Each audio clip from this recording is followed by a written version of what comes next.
नमस्कार फ्रेंड्स। आज चर्चा करेंगे हम जीएसटी पर।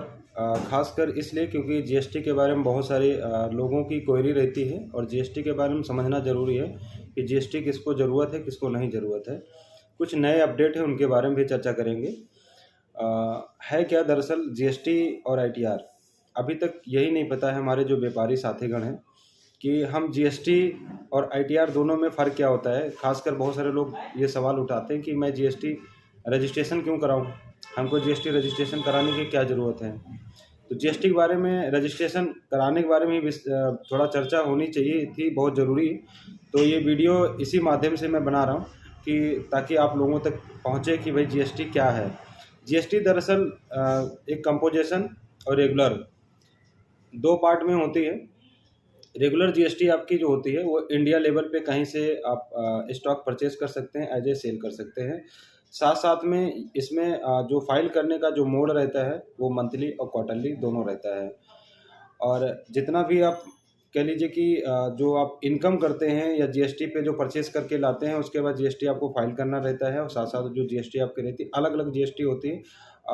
ये कह लीजिए हर सेक्टर की, चाहे वो गारमेंट्स की शॉप हो, अदरवाइज टेलीकॉम हो या कोई हार्डवेयर हो, सबकी जीएसटी अलग अलग रहती है। तो जो टोटल जितना सेल परचेज करते हैं वो तो मैं आपसे जब बैठक करेंगे तो पूरी जानकारी आपको दे देंगे। शॉर्टकट में बताना चाह रहे हैं कि रेगुलर और कंपोजिशन में अंतर क्या है। रेगुलर जीएसटी में सेम समझिए कि आपके फाइलिंग चार्ज तो रहता है, साथ साथ में जो भी आपकी जीएसटी बनती है वो आपको गवर्नमेंट को पेड करना रहता है। और दूसरी चीज़ ये है कि टोटली यही कंपोजिशन में अगर आप जाते हैं तो कंपोजिशन में और इसमें रेगुलर में, दोनों में ये है एक बहुत बड़ा अंतर रहता है कि कंपोजिशन जितना भी आप क्वार्टरली, एक तो उसका मोड होता है फाइलिंग का, और जितना भी आप सेल करते हैं सेल का 1% आपको प्रॉपर देना पड़ता है।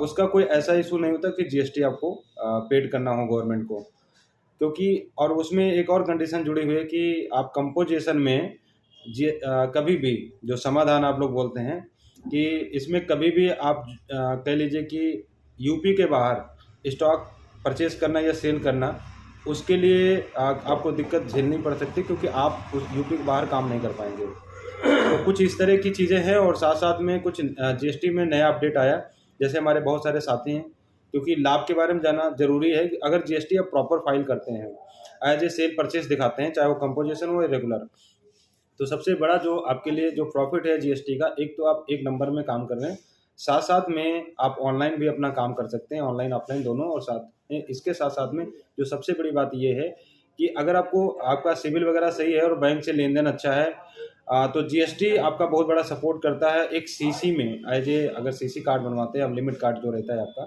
बैंक से, एक वो, और दूसरा आप लोन लेने में जीएसटी आपका बड़ा सहयोगी, यानी सहयोग करता है, बहुत अच्छा काम करता है। और दूसरी सबसे बड़ी बात ये है कि आप छोटे लोन में बात नहीं कर रहा हूँ 2-4-5 लाख रुपए की, अगर आपका कारोबार ठीक ठाक चल रहा है और आप लेन देन बढ़िया कर रहे हैं, सिविल भी बढ़िया, जीएसटी ले रखा है, जीएसटी 2 साल हो गई, तो आप लोन एज ए कह लीजिए कि अच्छी एक मोटी रकम आप ले सकते हैं। दूसरी सबसे बड़ी बात कि एक जो नया अपडेट है उसके बारे में बताना ज़रूरी है, जो जैसे कि मार्केट में बहुत सारी चीज़ें ऐसी देखने को मिल रही हैं। दरअसल है क्या कि अभी जो लेटेस्ट मैंने देखा, जो एक अपडेट नया है, वो फिलहाल तो जनवरी में इसकी सूचना मिल गई थी, लागू नहीं हुआ था पूरी तरीके से। अब क्या, जैसे बहुत सारे हमारे साथीगण, उन्होंने जीएसटी रजिस्ट्रेशन कराया और रजिस्ट्रेशन कराने के बाद 1-2 बार फाइल किया, उसके बाद फाइल करना बंद कर दिया। तो उस कंडीशन क्या हुआ, उनका कंटिन्यू जो है पेंडिंग में जाता गया। और वो उस समय जब कराए थे तो वो तो बता रहे हैं ऑटोमेटिक, भाई कुछ लोग कह रहे हैं कि मुझे लोन की ज़रूरत थी, और साथ साथ में कुछ लोग कह रहे हैं कि मुझे सीसी कार्ड बनवाना था, लिमिट कार्ड बैंक से, इसलिए लिया था। और उसके बाद में हमने 2-3 बार फाइल करने के बाद जिनके माध्यम से हुआ था, उन्होंने मुझे ऐसा कुछ बताया नहीं कि ज़्यादा लेट होगा तो बंद हो। जो भी चीज़ें रहीं वो उनका अपना अपना अलग अलग मैटर है। देखिए, होता है क्या, काम की ज़रूरत थी, जीएसटी रजिस्ट्रेशन करा लिया, काम हो गया, उसके बाद जीएसटी भूल गए, लेकिन उनको शायद गवर्नमेंट के रूल के बारे में नहीं पता है कि अब क्या है। इस समय की जो सिचुएशन, जो स्थिति है जीएसटी के बारे में, अगर आपने कंटिन्यू 1 साल जीएसटी फाइल नहीं करते हैं तो जीएसटी तो आपकी क्लोज कर दी जाती है। साथ साथ अगर जब भी आपकी जीएसटी क्लोज होती है उसके ठीक 3 मंथ के बाद अगर आप चाहते हैं कि पुनः जीएसटी को हम रिएक्टिव करें, चालू करें, तो आप नहीं करा सकते, क्योंकि 3 महीने के अंदर आपको रिक्वेस्ट एप्लीकेशन आपको देना पड़ेगा दोबारा जीएसटी लेने के लिए। और सबसे बड़ी बात यह है कि ये जो पेनाल्टी है आपकी, ये आपको भरना ही पड़ेगा, चाहे आप 1 साल के बाद अगर जीएसटी आपकी बंद हो जाती है, और या आप 2 साल या 3 साल, जब तक आप लेट करेंगे, जितना आपकी लेट फीस और साथ में ये कह लीजिए जो भी पेनाल्टी, वो सब आपको पेड करना पड़ेगा।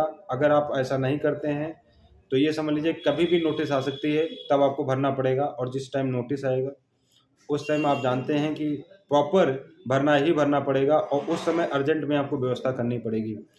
तो थोड़ा सावधानी बरतें। अगर जीएसटी आपने रजिस्ट्रेशन कराया, फाइल कर रहे हैं, तो कंटिन्यू कराएं। अगर कहीं कुछ इशू आ रहा है, मार्केट में कोई दिक्कत आ रही है, तो डायरेक्ट आप देखिए आज के समय जो चल रहा है कि भाई जीएसटी के बारे में आप नहीं अगर जानकारी हो पा रही है सही तरीके से, तो कोई बात नहीं, बहुत सारे लोग हैं जिसने किया, जिसके माध्यम से हुआ है। अगर वो बंदा आप तक नहीं पहुंच रहा, या आपका उनसे संपर्क नहीं हो रहा, तो किसी दूसरे पर्सन से पूछिए कि मेरी जीएसटी 2 महीने से पेंडिंग है, उसको मुझे फाइल करना, लेकिन उसको लेट मत करिए।